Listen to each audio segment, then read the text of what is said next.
All right, Ben. How's the squad preparing here for this Texas Derby match, rivalry week, second match against in-state rival against Dallas here at Shell Energy Center? Yeah, it's nice to get back to a game as quick as possible after again a disappointing loss against Austin. Another Derby, and again just looking forward to kind of getting on the field and in front of our home fans. And trying to get a result. If we can, it's a pretty good week. The KC game was a good result. Again, disappointed with the other one, but again, 2 road games and getting 1 win out of 2 is a positive. In particular, if you can get take care of your home match, and that's not always been the case this year. It hasn't been as good as it was last year. So we certainly understand that and the importance of sending our home fans happy, and hopefully that starts this weekend. All right, we'll start with Dustin. Dustin, go ahead. Hey Ben, you guys all good from the storms? Yeah, well, I mean, we certainly have players without power, but it's okay. The weather's not crazy hot, so I think that would be the issue, and we've got accommodations for them if they need them, but we're fine. So you talked about this. You talked a little bit this week in that interview with MLS about the stats don't really matter unless you guys do things. But right now you guys are lowest in MLS and XG. Is that a tactics thing? Is that a personnel thing? How do you get better chances and create better chances offensively? I think. We talk about this every week, and it's still decision making. It's quality in the moment.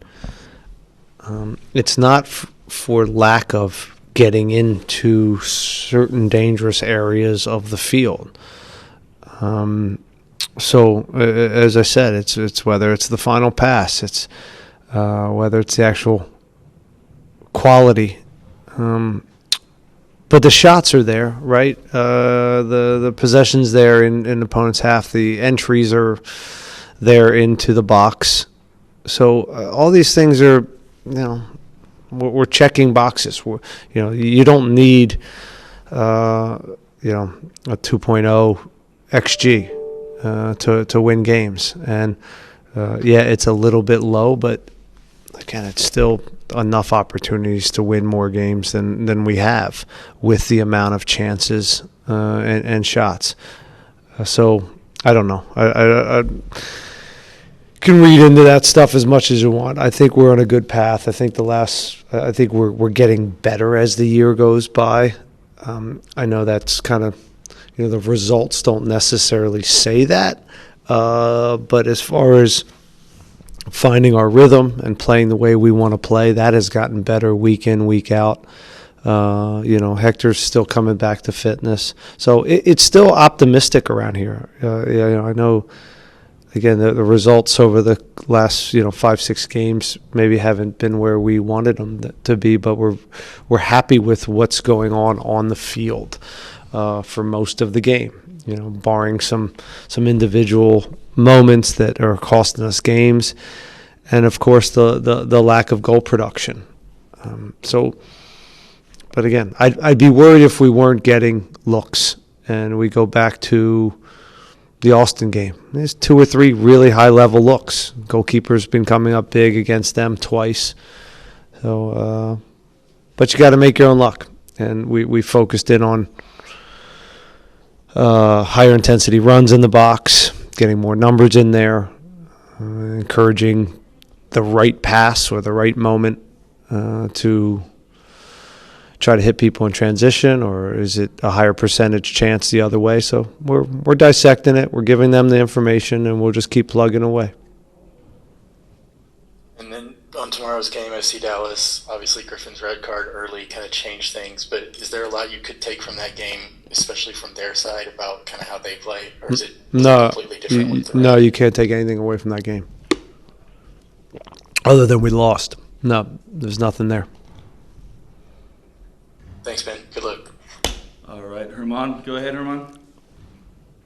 Hey Ben, happy to hear you fared the storm safely. Just to build up on Dustin's question, FC Dallas have been in recent good form. How do you plan to secure a favorable outcome in the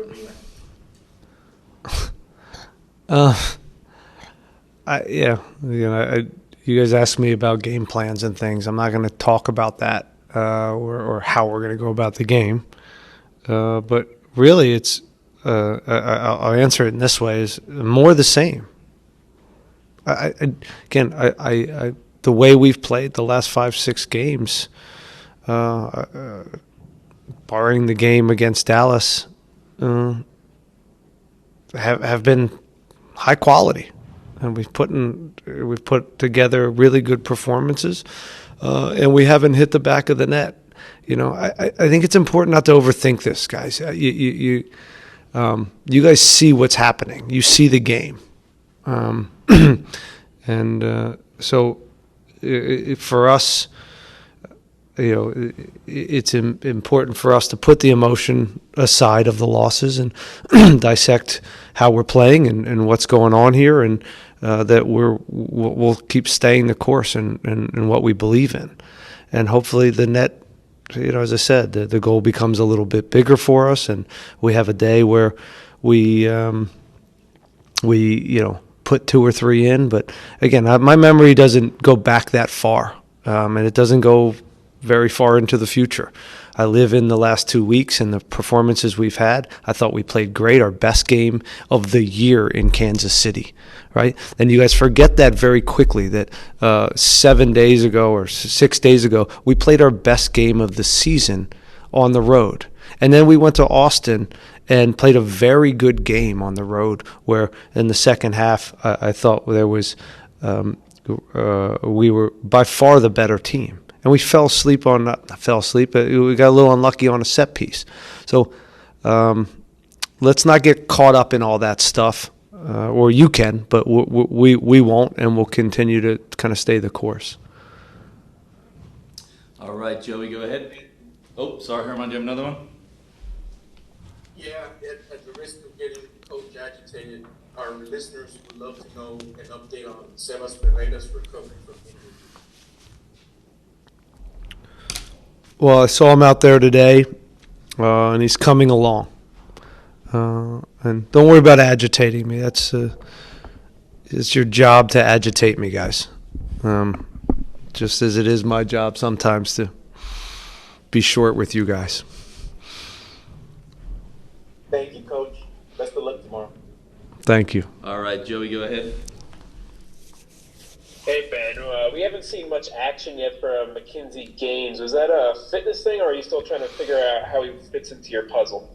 Not necessarily a fitness thing. He came in and, sometimes when you make a trade, the player has some qualities that you think can help your team. But it still has to be the right situation, and sometimes it takes time for them to kind of jump over people that have been here and you have history with, whether it's a Brad Smith or whether it's Gabe Siegel in some of the spots that, again, we know what those guys give us because, frankly, just they've been around and they understand exactly. And in particular, when you have a lot of games, you don't have these full weeks where you can pop them in with the first team and get a little bit of a better picture of what they offer within your group. Does that make sense? And then, so I think he's a little bit caught in that, and I feel bad because anytime you make a trade, there's optimism that you're going to come in, it's going to be a better situation for you, and you're going to play. I'm sympathetic to that, but he's been a great pro, and he's got real pace, and he has some qualities that I think are going to help us. It's just in the moment, there hasn't been the right moment for me to put him in, and I could be wrong. Again, I could be missing out on something that could have helped us in these games. So, at some point, you have to put trust in players because this is the only real way to prove it. Yes, of course, I said there's training sessions and things like that, but ultimately, people are judged on the performances in the game. And this last game, what went into the decision to wait until Austin scored to make some attacking subs? What could be done going forward to get some more production out of those attacking players off the bench? Yeah, I mean, it's so easy, isn't it? Did you watch the second half? Yes. Yeah, okay. I would say we were creating quite a few chances, and I felt like the game was going very well for us, and that sometimes not making moves is the right move, and sometimes it isn't. And again, I thought it was coming, and I thought the group out there was able to get us the goal or the result, frankly. But they turn around and transition, hit a big ball. They sneak a corner kick. They lob one in. We kind of dealt with we give up a corner, and they capitalize on a corner kick. So, at best we should have certainly gotten zero goals against and gotten out of there with a tie. But yeah, it's easy. It's easy to kind of say that after the fact. But I thought we played a very good second half.